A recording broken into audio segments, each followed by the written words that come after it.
about what they are, and then actually present sort of a short case study, just an example of kind of how we've seen that factor show up to mostly make, but in a couple cases break a 360 process. And hopefully that, that example, that case study will help kind of put some color or detail into each of these different factors. Well, 9 is a lot, so I'm going to jump right in and start with really the first one, which is around clarity of purpose. 360 feedback's been done for decades and decades. One of the things we find when we start talking with a client right away is this question of, why are you doing this and what are you trying to get out of it? And it turns out that the answers to that are quite varied. So understanding, how critical is this from a reliability and validity standpoint? Is this being used for decision making in terms of promotions? Is this being used primarily in a developmental context? What kind of decisions are going to be made? There will be decisions made based on the data. They may be primarily based on the individual or with the person's manager, or it could be all the way up into succession planning. But a lot of the details about how you do that is going to have a big, big impact on the way you design a program. And I think so. I think it's really critical not to assume that 360s are sort of a one size fits all approach. I think recognizing, again, tying it to what are the business needs? Why does the business want this? How is this gonna level that business up? I think you can design to many different purposes, but being unclear about that purpose is the one that is probably most likely to send you into confusion later on, and frankly cause some challenges when it comes to the data. An example of why clarity of purpose is so important and how it kind of shows up is an interesting one. This one is a global Fortune 500 pharmaceutical company, and their head of their commercial function was replaced. A new person came in and looked at sort of the way the global sales process was working, and felt that there was a way that he wanted to change it. He wanted to shift it around pretty significantly. I think he wanted to kind of go from a centralized strategy to a more of a localized strategy. And so he started laying out his plans and trying to sort kind of where things were going to go, and where people were going to go and whatnot. And what he found was, in the conversations with the HR folks, that he really they had some real questions. There were, he was talking about trying to make, kind of relationship selling at that local level much more kind of the way that they built and grew their business. And they had been in a much more sort of transactional mode for a long, long time. And the HR folks were like, this is like a big shift. Like, the people aren't ready for this. They don't know, how to do this. They don't have the skills. They haven't been ever told to kind of sell this way. And so it's going to be a really radical shift. So I think, here's an interesting kind of very much business problem at a systems level, where a leader wants to head a particular direction, but doesn't really know whether he has the right kind of competencies and skill sets among his team to be able to achieve the strategy that he wants to do. So what the HR group came up with in conversation with us was this idea of, hey, maybe we should kind of measure where people are at. Maybe we should kind of outreach to folks and say, this is a developmental exercise. No one's getting fired based on this, but we want to understand where people are at, and use this to kind of do some development planning, which is in fact exactly what they did. And interestingly, I think from the commercial leaders' perspective, his idea was to kind of, let's sample the entire population and figure out, can I just move us there or not? And so the plan was laid out to actually do that, and his his hope was that he would see kind of a big pattern, that sure, there would be a few soft pockets here and there. They could backstop and move people around to support, but that boom, he could move forward and these HR folks would get off his back. Well, it turned out that when they sampled the data and they got in there were pretty significant gaps as the HR folks had intuited. But the nice thing is that in this case, they were able to really tailor a whole developmental sequence for the organization around how to make that shift and build up those skills so that shift would be achievable. Interestingly, clarity of purpose. The the leader really didn't think the individuals needed the reports. His orientation was, I just want to know where my system's at so I know what to do. It really took us a little work and the HR folks to say, no, you had a real opportunity to develop people. They can learn where their gaps are and we can, actually coach them toward that and that kind of thing. So eventually that ended up happening. But again, I think had that purpose not been clear about what are we trying to do here, it would have really caused some challenges, and particularly this aspect of the individuals getting the reports. Why are we doing this is going to change the way people rate. So, an interesting case where, again, just understanding why are we doing this and being clear with, frankly, everybody about what's the purpose, how are the data going to be used. Super, super important. So that's factor number one. Fact number two, somewhat related, is organizational readiness. So, 360s from a firm that delivers 360 feedback to a lot of different companies, it isn't always a great idea to implement 360 feedback. The organization has to be ready for it. There's some kind of foundational elements that need to be there. You need to have a certain baseline level of trust. Frankly, trust in HR, trust that the data will be held in confidence, trust that this is there's good intent behind this. So really making sure that the organization's ready for it, understanding the history.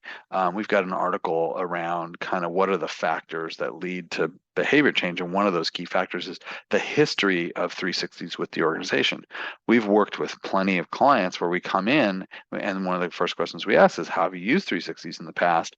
And sometimes what will happen is we'll hear, oh, well, that's what we do right before we fire somebody and everyone knows it.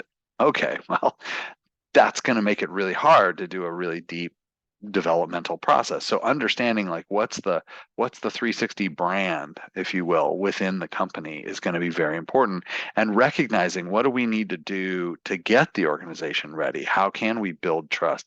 How do we create some countervailing messages about purpose, for example, that will help people understand and be more ready to receive the feedback? If you just jump right in and start collecting data and sending out reports, not knowing where the organization's at, it can be a real challenge. One of the more interesting cases we ran into was one we were that illustrates this point, I think, is working with a mobile phone provider, phone sort of service provider. And in particular, we were working in their R&D unit. So pretty, intense researchers doing all kinds of, physics studies and things I certainly didn't understand, but appreciated. And so we're working with the R&D unit. It's relatively small. There might have been 100 or so researchers there, and maybe 25 leaders, something like that. But the whole system, and the head of this R&D unit wanted to, it was kind of getting some noise that there was some friction between the leaders, these 25 or so leaders, and the rest of the organization. That it was really almost like across the board. It wasn't like one or two. It was like leadership here were kind of messages they were starting to hear. They heard some of this in an engagement survey. HR was picking up on it. Some of it was trickling up. And what it boiled down to was that there really had been, anytime there was sort of any kind of feedback or any kind of suggestion that a leader could do something better or different, there was retribution around that. So there was a real, there was some serious trust issues in this organization. And so the head of the organization was like, well, let's do an anonymous 360 feedback process. Unearth all this stuff. Give each one of these leaders a coach to work with for a couple of, one or two sessions to kind of process the feedback, figure out what to do with it, and come up with a constructive solution. Let's kind of lean into it, right? And great notion, But again, knowing the readiness of the organization, we sort of, pushed on having an orientation meeting where we got everybody in a big room. So we got everybody in a big room and we said, hey, here's what we're going to do. Here's how it's going to work. Here's when the surveys are going to go out and da da da. And then there's always a slide of like, and it's going to be completely confidential and completely developmental. We're just trying to help these leaders learn.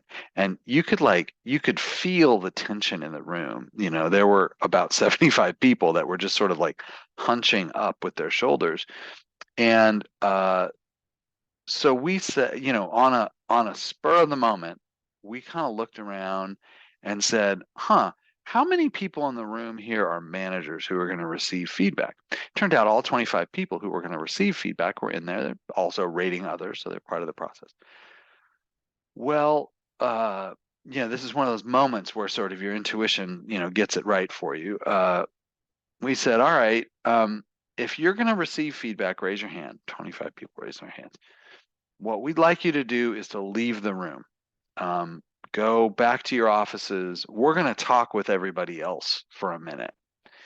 And they were all sort of surprised, and certainly all the other people were like, really, are they going to do it?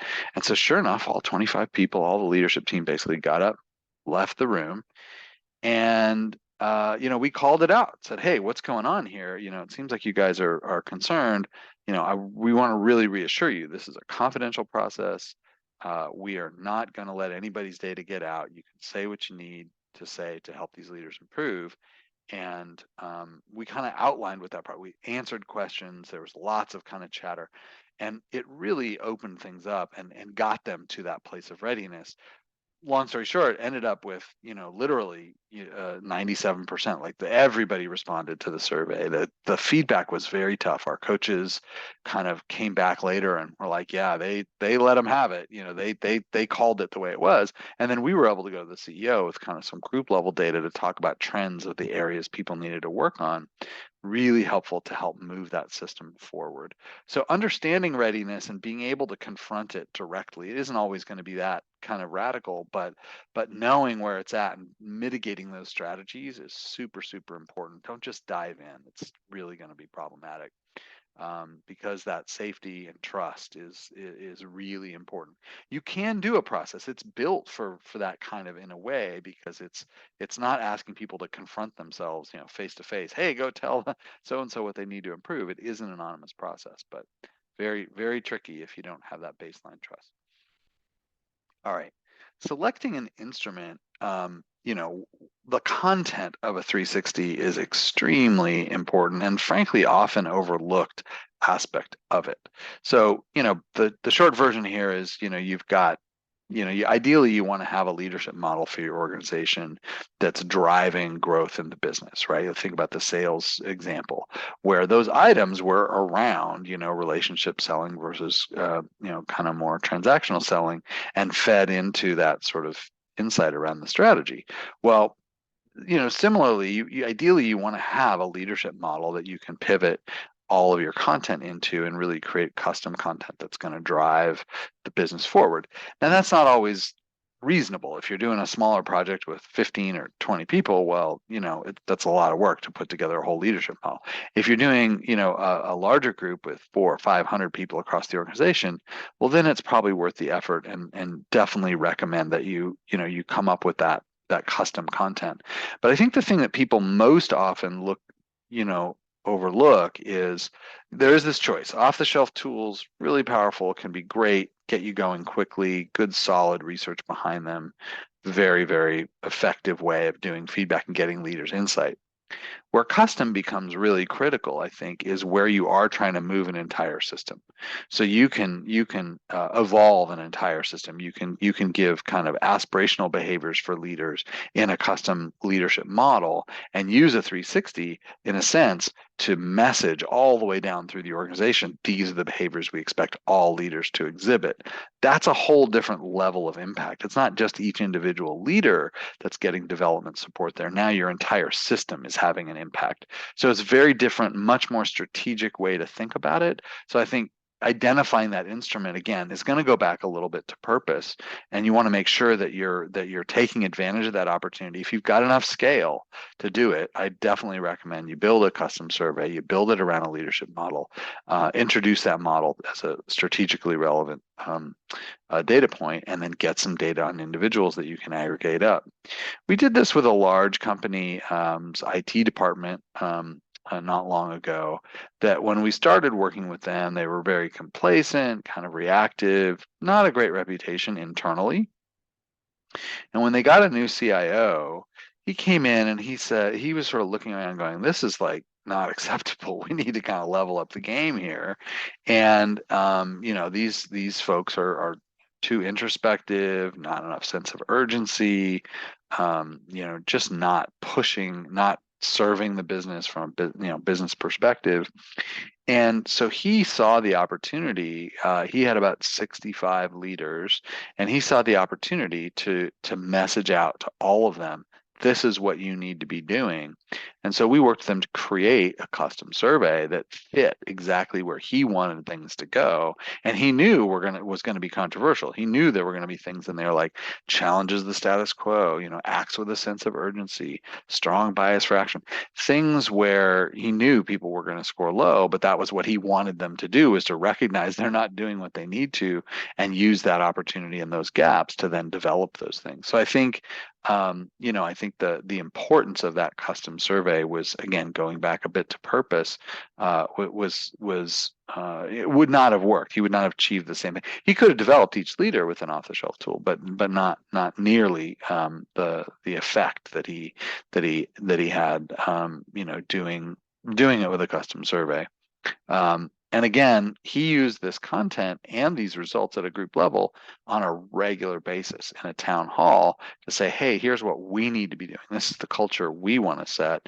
And so while each individual got their own feedback, I think the organization frequently got a message around where are we at and what should we be doing as leaders, and how do we show up, and what is the broad expectation.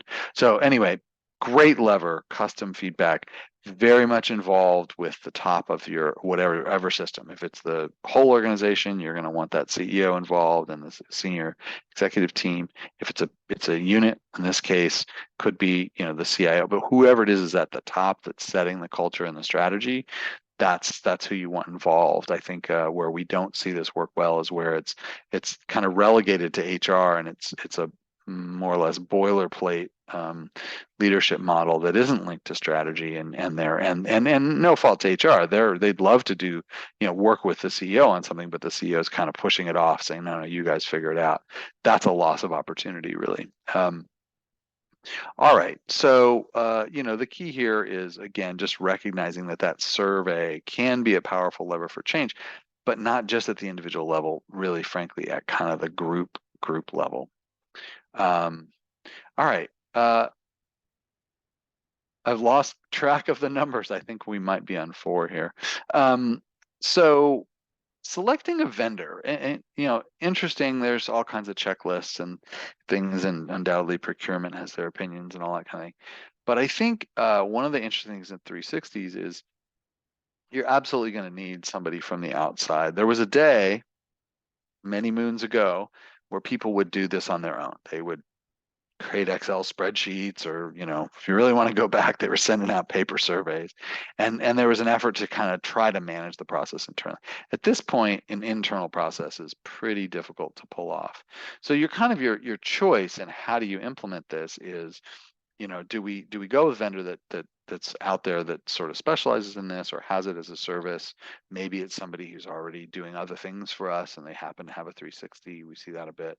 And then, or trying to sort of do it yourself. I would say that the do it yourself option tends to be much, much less.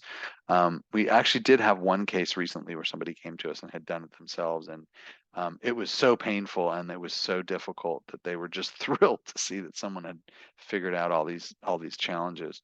I think one of the things to recognize, though, too, with like a sort of like a do-it-yourself option, is HR and or IT are universally going to have access to the data, so they're going to know who said what. So that notion of confidentiality or anonymity very difficult to pull off. So I think one of the key advantages of an outside provider is you've got the opportunity to really separate the data and have a trusted advisor who's going to give you guidance, but also kind of protect the data. Now they ought to work really hand in hand to design the process, but you should be looking for a vendor who will keep that separation. And then ultimately, I think the other key factor to consider is how much is this firm going to give us expertise and support during implementation. Sure, on design, they may come in and really give you some perspectives that you hadn't had or ideas from other clients, but in the process of implementing and revising and tweaking your process over multiple implementations, are they giving you insight and guidance on best practice? 360 can be pretty messy, and there's a whole lot of stuff that sort of seems obvious and clear that isn't necessarily the best practice or a good idea. And so having a partner that can really help you think through what's the best fit for our organization right now based on what's done elsewhere and what's practical. You just need a partner to think it through. It always needs to work for your organization. It's not going to be a one size fits all, but I think that notion of a partner that can help you think through strategy, design, and then problems as they come up, super important. An interesting example where this showed up for us is again a different pharma company. Really implemented a very rigorous RFP process. Lots of people invited, very complicated, response set, procurement heavily involved, the 18 vendors. And so, sort of typical process, we sort of started at the beginning, ended up down being the sort of the finalist.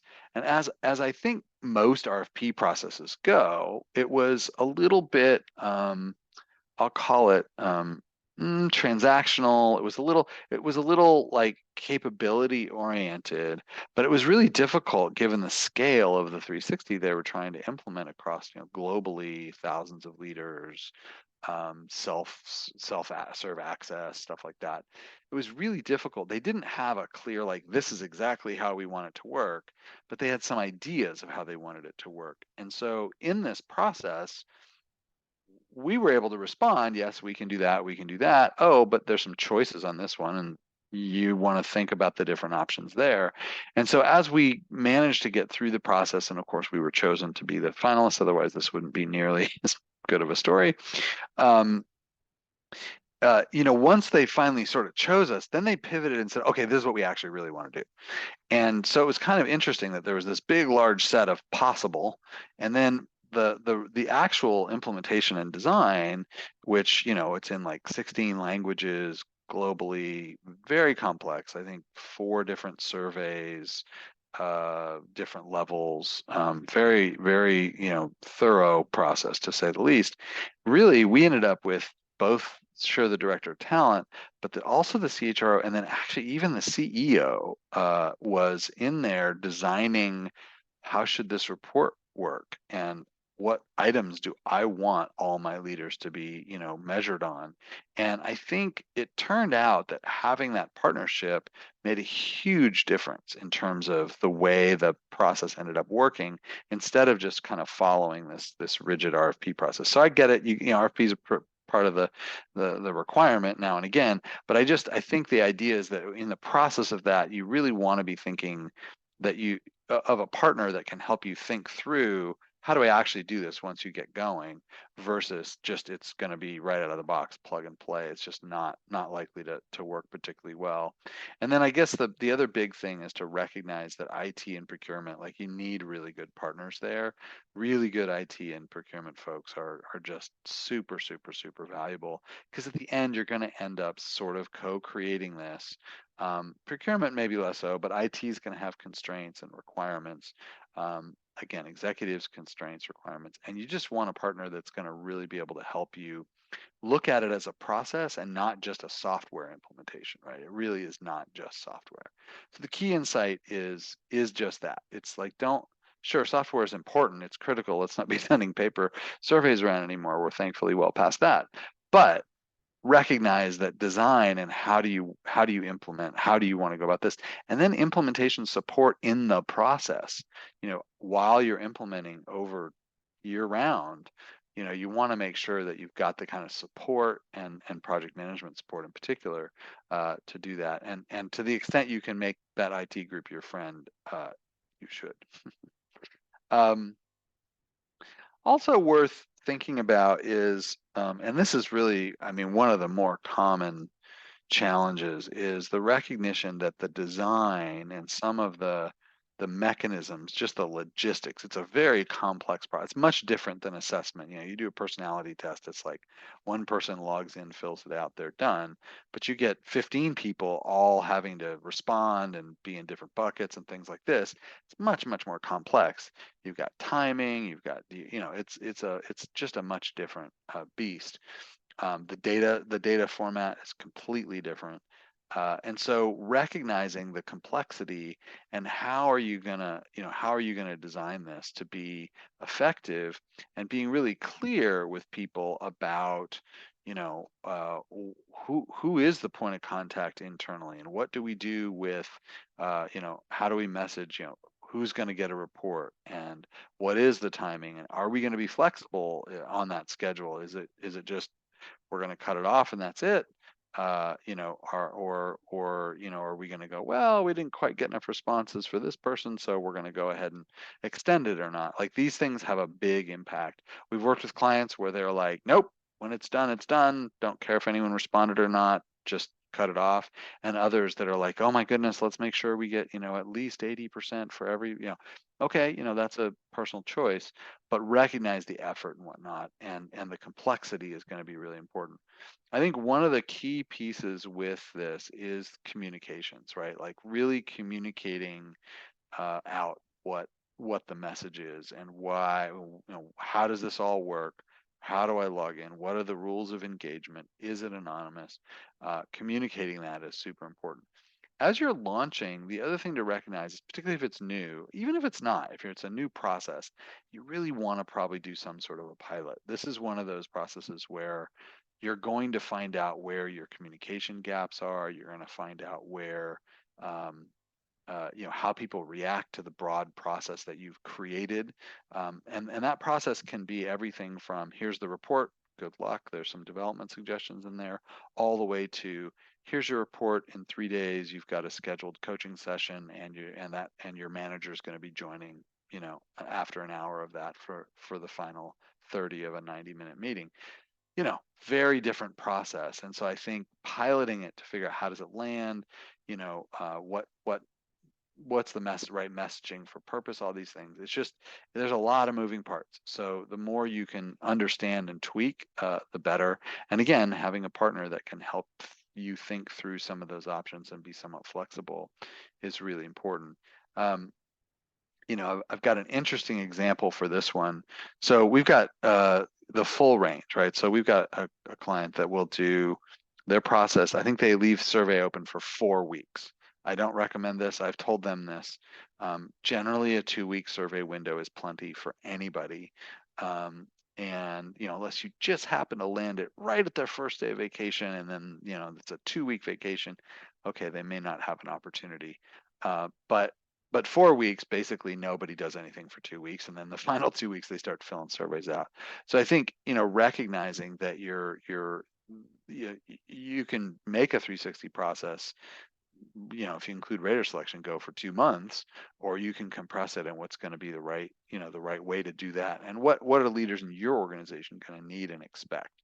Are they going to expect a delay? Are they going to expect an extension?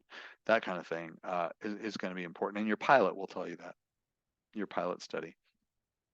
Probably the most, I would say, efficient, but it's a process we ever did, which I'll explain in a minute, illustrates though how the process itself can have a big impact on the results. So again, if you give too much time, people may forget and the data can be irrelevant. We've had clients want to postpone reports for 6 months, and it's like, leader finally gets the report, and it's like, well, this was from 6 months ago. I'm not really sure what this means anymore. This example was one that was quite different. So a large insurance company the CEO wanted feedback for his VP of underwriting, and so contacted us and say, hey, I want to launch a process for this person, and I want to get it done right away. And as we always say, it's like, well, it's really not up to us. It's how quickly people will respond and all that kind of things. Don't worry about that. I got that covered. If you can just send out the invitations like today, that would be great. We had been set up with them already. They were an existing client, so it was pretty straightforward. We're like, okay, sure, yeah, we'll send it out. So he gave us all the raters. Actually, his AA gave us all the raters in all the different buckets. We went in and she went in and filled it all out, and so we sent them out, and not exaggerating, 24 hours later, we generated that report, and it was shocking to us that they did it. I think we gave them like a 3-day window because he assured us that it would be fast. And it turned out that what had actually happened and how they got that, they got 100% response rate. Every single respondent invited had responded to the survey. And it was because what he did was he had his assistant contact every single rater and ask every single rater to log into the survey, like check your email, log into the survey, and let me know when you started it, and then I'm gonna go call the next person. And she literally called all 15 people that were supposed to provide feedback and made sure every single one of them filled it out. Well, not surprisingly, the leader got very, very good feedback, right? It was like everybody, but it was also very high. It was like the sense of anonymity and confidentiality was just completely blown by the process. And I think, and frankly, I think the CEO was a little bit disappointed because he was trying to create some sense of urgency around development, but didn't recognize that his sense of urgency for it may not have had the intended effect. So again, key insight here is, work through those kinks, but also know that the steps in the process are going to have an impact on the results. So each one of those different elements can be looked at carefully, I guess. Yeah, we talked about readiness for the organization, but I think also readiness for the participants, giving participants a sense of why are we doing this? What can I get out of it? What's going to be required of me? When is it going to happen? I think it's really important that folks don't feel like 360 feedback is being done to them, but it's rather an opportunity for them, right? And I think preparing participants in a way that will to sort of use this image, allow them to run the race well is a good practice, and is going to make a huge difference. So thinking about those individuals and what is it that they need from really an orientation standpoint, they need to know things like, is this really confidential? That's one of the key things they're going to ask. Who chooses the raters? Is it me? Is there any approval process? What is sort of the timing? When are these things going to land? What am I expected to do when I get the report? There's all kinds of questions that could be different from one implementation to the next, but certainly are different from one company to the next. So you've got a bunch of leaders from different places who probably have experienced 360 feedback. There aren't too many leaders today that haven't, but they probably bring totally different expectations. So this is kind of that rules of engagement. You really got to say, look, this is what it means here. We had one client one time, I remember, where a consultant was doing this orientation explaining rules of engagement, where there was someone in the back room that sort of said, oh, I know what this is. This is what they do before they start firing people. Wow, or were we glad that we were in the room to clarify that that's not what was happening, right? But had that not happened, had we not prepared them to say, no, that's absolutely not what's going on. This is completely developmental. You are going to be held accountable for working on those things that emerge, but in no way will the data themselves be used to oust anybody in the room. I think that moment was just critical to getting people prepared and really able to invest. And one of the things to recognize is that you're asking people to be active in this. You're asking people to get a report, learn from it, create a plan, and then go out there and change. So just throwing it at them and expecting them to understand it all is probably not going to work. You're going to need some kind of preparation. This can be done like in a static video that answers a bunch of these questions. That's possible. Ideally, it certainly can be done remotely these days. Used to be a lot of airplanes for us out to do these things live, but I think that just giving folks an opportunity to ask questions and understand the details is super super important. Um, the case where we saw this to be really important was a biotech, kind of a smaller biotech, but rapidly growing, and a couple hundred folks in total, 30 leaders. And the notion was, the CEO came to us with sort of, hey, I really want, we've got a great group of leaders. They're working really well together. I really want to level them up. They don't realize how much better and better they can be. And we are about to really start ramping up hiring and growing this company in such a way that what I want to do is I really want to be able to hire under these folks, not over them. And so I want to start the development process now. And I think, when we worked with these folks and introduced the process, it was relatively quick. It was 15 minutes of here's kind of rules of engagement, here's what the survey looks like, probably pretty straightforward. But what questions do you have? The questions were just coming at us left and right. Many of them questions, by the way, that the HR person or even the CEO in the room had to answer, but our ability to facilitate that conversation and the space for them to ask those questions ended up in, again, probably the pivotal moment was when the CEO said, hey, we think you guys are doing great. We just want you to continue improving as leaders, and this is the way you do it. That's sort of, standing up there and being a good role model was critical. But what he also said was, we're looking to hire under you a much larger organization. So we need you to level up your game to be able to handle that. And so everyone in the room kind of heard, oh, growth, promotion, expansion, support to do so. Fantastic.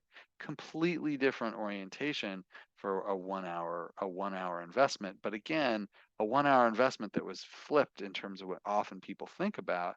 It was an hour that was a little bit of information and a lot of dialogue. So can be a very powerful tool if you can give the space for that.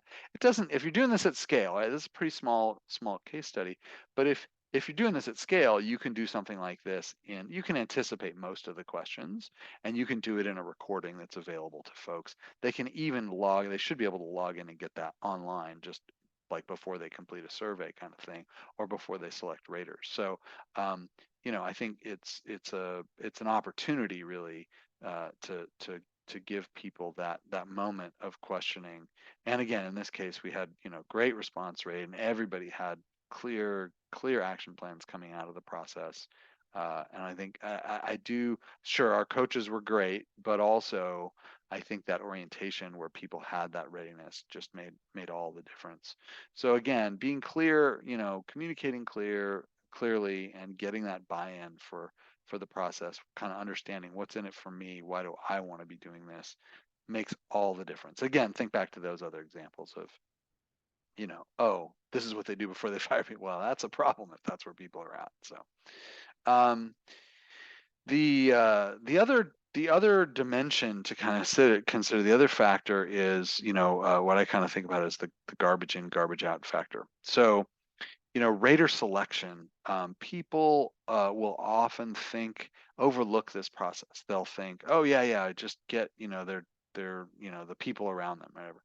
Well, it turns out that if you have the wrong people in a report, or the wrong people respond, or were never invited, it's going to have a huge impact on someone's willingness to respond and use the data well. So thinking about who is it that should be providing feedback becomes an essential component. Now, there's some basics, right? You need a self-survey. Interestingly, if you log into our system, you get you get to rate. Here are the 5 people you have to rate. Your name is listed, and there's literally a little button that says like, yes, you have to rate yourself, because we had so many people that would email going, hey, there must have been a mistake. Why am I rating myself?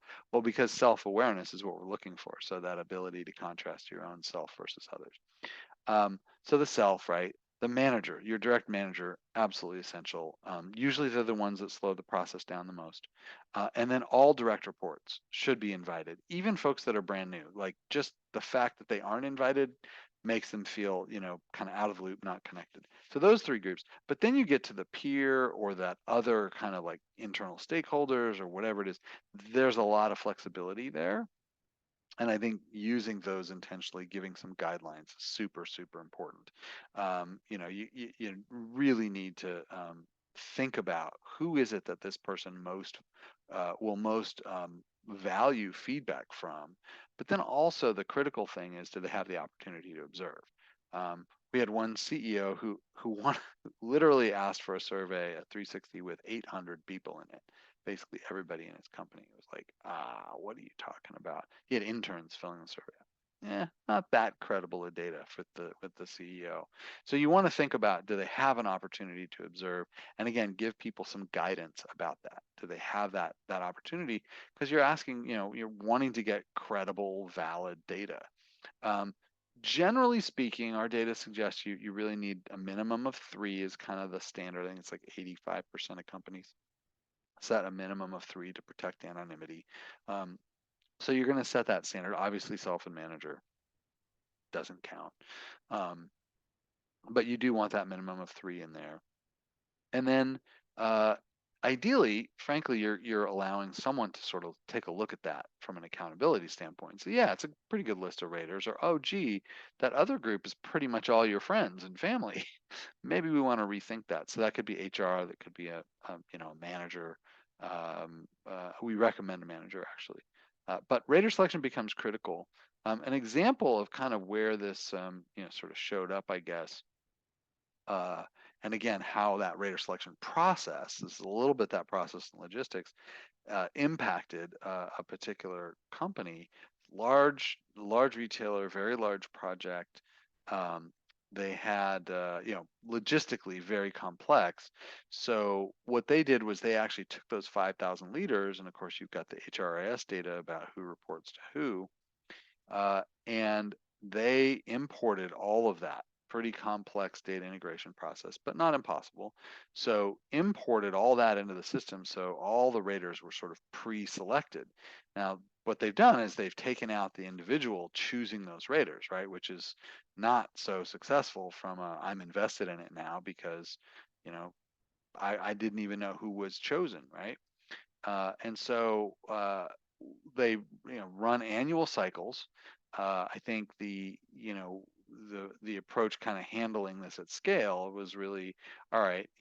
The top 200 leaders, by rank, are going to end up getting a one-on-one feedback session, and they'll work with a coach to kind of identify what are those key top development priorities and how do I work with the feedback. The other 4,800 were more or less left to their own devices with some support, interpretation guide, that sort of thing. Uh, so what we found that was kind of interesting here is it was all very efficient, right? Because the upload, but the rater selection process was not at all individualized in terms of that individual or their manager having any input. And what we found, it was real interesting, our coaches actually started tallying this up, is that over half of the leaders that we gave feedback to sessions to uh, almost just dismissed the data. They were just like, oh yeah, this is completely garbage. I'm not even going to bother paying attention to it. And, huge loss of ROI here, right? If you think about the process that they just went through, the cost, et cetera, and then you've got these senior leaders who theoretically could be gaining great insights and making huge leaps forward in terms of how they're leading the organization. And instead, they're just dismissing the data. And the reason they dismissed the data is because they looked at the report and they saw that there was at least one person in their rater list who they didn't even know.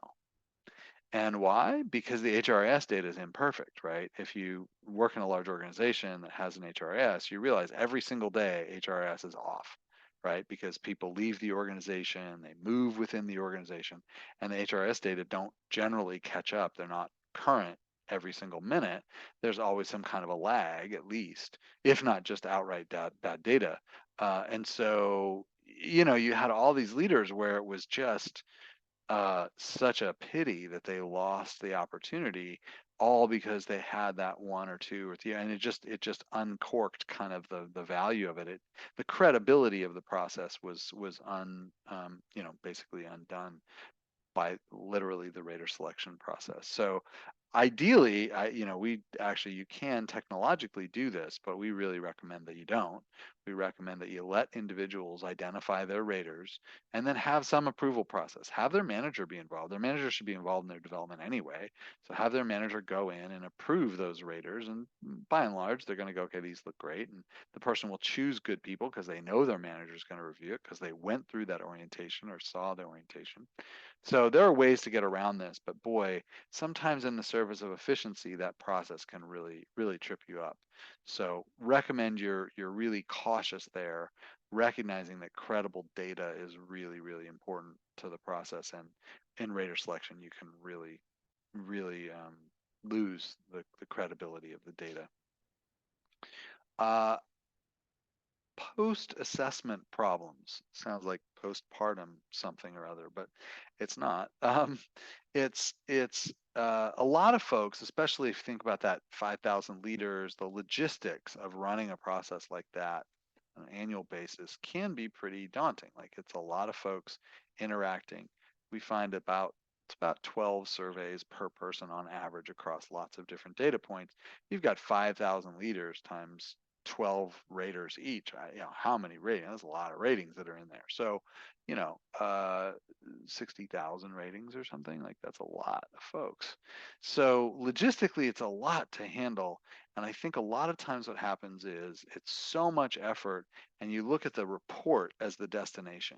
You look at if we once we get all these data, 60,000 ratings and da da da da da, and respond to this and respond to that and fix this hole in the data and change that email address and distribute out reports, and it's like, whew, got it.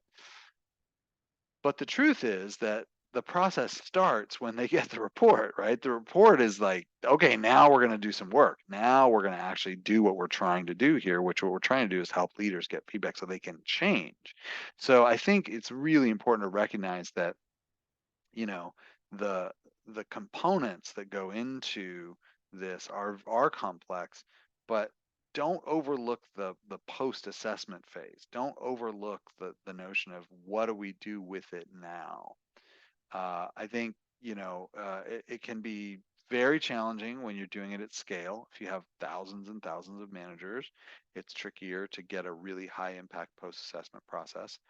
But what we find is that 88% of companies have a feedback provider that's working with them right after they get that report. And they don't need to work with them for 6 months, but 60 minutes even of working with someone from the outside to say, hey, this is what I see in the data. What do you see in the data? And what should you do about it? And how does that fit with what you're trying to achieve in the business?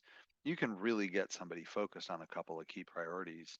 And so I think whatever it is, it could be look at a video on how to read the report and put together a development goal or a development plan and plug that into your HRIS or whatever. Like just make sure that you're not stopping at the report. Make sure that you're thinking, what do we do after we get the report? Here's one where not doing that actually, cause the process to break. If I'm thinking about make or break, right? So this case study is a U.S.-based education nonprofit, one that you probably all recognize.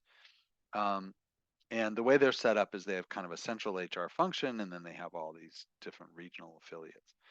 And what they did was they created kind of a service, right? Here, hey, we've got a 360. It's a common core leadership model. It's available to everybody. Put it out there. It's like you can order these things. And there wasn't a lot of communication. There's not a lot of drive, not a lot of push, just kind of it's available. And there was also no coaching. So there was an interpretation guide. They could get the report and they could kind of read through it and figure out how to find their top priorities, but then that was about it. And what we've seen with this particular, they follow many of the best practices I've talked about. They've got custom survey, they're it's set up in such a way that they've got rater selection, there could be manager approval, but in the end, what we've seen is just declining usage across the board because there isn't any of that kind of follow-up support. There's no what do I do with it? It's like they're going through this fairly complex, fairly laborious process, and they're not getting to what do I do with it? The what do I do with it is just overlooked completely, and they're really not getting. I mean, it's a real shame. It's a loss of ROI. You're investing all this time and money in getting the data, but you're not actually putting any time or money into using the data. Using the data is where the action comes from. So I think just recognizing that the really the process starts when you get the data. That's the way to think about it, right? Yeah, okay, I got this complicated process I got to work out, but what am I going to do when they get the report? What's going to happen there? Where do I expect them to go with it? And that's largely an internal process, right? You almost shouldn't look for a vendor to provide that. That should be, what are you going to do? What's your L&D department going to do? All right, I believe this is last, but certainly not least, confidentiality anonymity. Absolutely central to the process. In our book, the Macy and Barbara article is amazing on this. Fantastic article about how to think about, um, you know, really ethics in 360 feedback, but that notion of anonymity and confidentiality being at the core is just super important.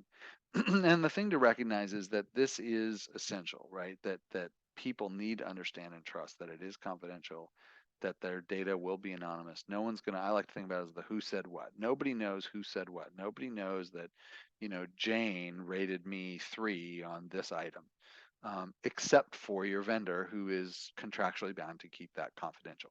So I think making sure that you're messaging around this, making sure you're building the process in such a way that it's very clear how you're handling confidentiality, how you're handling the data, and that's put in all those different processes.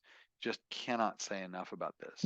When we did our benchmark study, in fact, we found, that like 4 out of 5 companies are, clearly saying this is essential. Like this is absolutely essential to the process. Without it, forget. Don't even bother.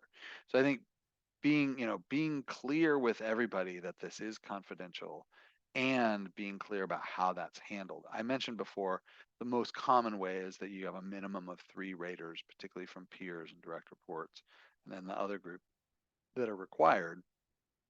Really almost impossible to know who said what with that. 2, it gets a little bit fuzzier or easier. So just strongly recommend that you look at what are we doing and message. How is this going to impact our data and our process, and recognize the importance of this. It really is the center of the process, right? If we didn't have this in the process, you could just say, well, why don't you just go tell Jane what you think about how she could be a better leader? Well, because Jane's my manager and I'm not doing that great right now. I'm not real comfortable doing that. Okay, well, how about a confidential process to do that? Oh, that'd be great. Okay, so you can see it's just absolutely critical. We had a real interesting case with this one, where we're working with a professional services firm, and the CEO was being evaluated on an annual basis, and they had been doing 360s for a while, and they wanted to work with us to kind of level up their game. And what they had historically done is they had done 360s and they had handled it internally. They had done the 360, collected the quantitative, collected the qualitative, the open-ended feedback, and then I think it was an HR person internally would look at the qualitative feedback, the open-ended comments, and actually summarize them, like kind of whitewash them a little bit, and then blend that together and ship them off, but no verbatim comments. Well, when we started, we don't do that generally. I mean, there's probably a rare exception, but we're like, it's the raw feedback right in there. Whatever you say, and we say when you fill your survey out, this what you write here will show up in the report verbatim, so people understand rules of engagement are clear. So we did that as we typically do, and the CEO and the HR person were really floored. The HR person was just pissed because it was a total miscommunication. We couldn't even imagine, like they never said it, and we didn't bother to ask because it seemed really clear to us. What was interesting is that the CEO was very unpopular in a particular group and had no idea. He literally had no idea. And it wasn't until he read those comments that he realized, uh-oh, wow, I've got work to do. And it was just the most powerful 360 he'd had in like 7 years. And it was fine. Like, it's not like he knew who said what or anything. And so it turned out to be incredibly powerful, very rocky, not something we want to relive. But it turned out that just the raw feedback, although it was, again, confidential, made a huge, huge difference. So, again, I think you can do it in a way that's confidential and constructive and still have it be very, very impactful and more sort of to the core. Okay, those are my 9. I'm going to summarize them very quickly here. Actually, I'm not going to summarize them, but I'll just show them to you. Those are the 9. They're all in our book. They're all in our book, and I recommend you take a look at it. The chapter 14 that John Fleener wrote covers a lot of these in great detail. Really, if you're interested in a deeper dive, really could not recommend it more. We do have here some resources if you're interested in terms of further reading, further information, etc. I think you actually get a discount if you use this code here. It's worth like maybe $30 off the book. So I recommend you use the code if you're going to buy the book. Also, our benchmark study, I cited a few of those data points, really talks about what are the current practices, what a company's currently doing. Super, super useful, I think. Did you want to add into anything onto that, Jesse, and or are there any questions that we could address in the 3 minutes I have left? Sure. Yeah. Just so you all know, we'll be sending out more information about both of those resources that Dale highlighted throughout, sort of as a follow-up to today's webinar, along with the recording. And for time, I'll just sort of jump right into our questions. So Kate on the call was interested to know how 3D Group maintains validity when you design custom 360s. Yeah, so validity in 360s, and I could go at length on validity and all the different forms of validity, and I'm happy to do that separately, Kate, if you want to have a conversation. Generally, 360s are content valid, so the content is clearly linked to some strategy. There can be some work with like subject matter experts to validate or confirm the importance and criticality of those things. But generally, if you're developing if it's kind of how you develop them to be content valid, like I use that example where the organization was building the tool to help move a culture forward. That CIO was establishing these are the things I need my leaders to be doing. So the notion is really that content validity is what's going to get you there. Criterion validity is pretty problematic. There's some domain complexities in terms of, is it a predictor? Is it a criterion? It's an interesting question. There's actually a chapter on that one I wrote myself, which was pretty fun to write. So if you're really interested in that, dig into that question. But in general, I think it's content validity and it's the way it's built. You can do some confirmatory, research to document that if you're making personnel decisions. I recommend you definitely do that. Okay, so just to keep us honest on time, I think we'll wrap there. There were a couple other questions. We can follow up with people individually. Feel free to reach out to us, visit our website at 3dgroup.net. Thank you all again for joining us and have a great rest of your day. Thanks, everybody.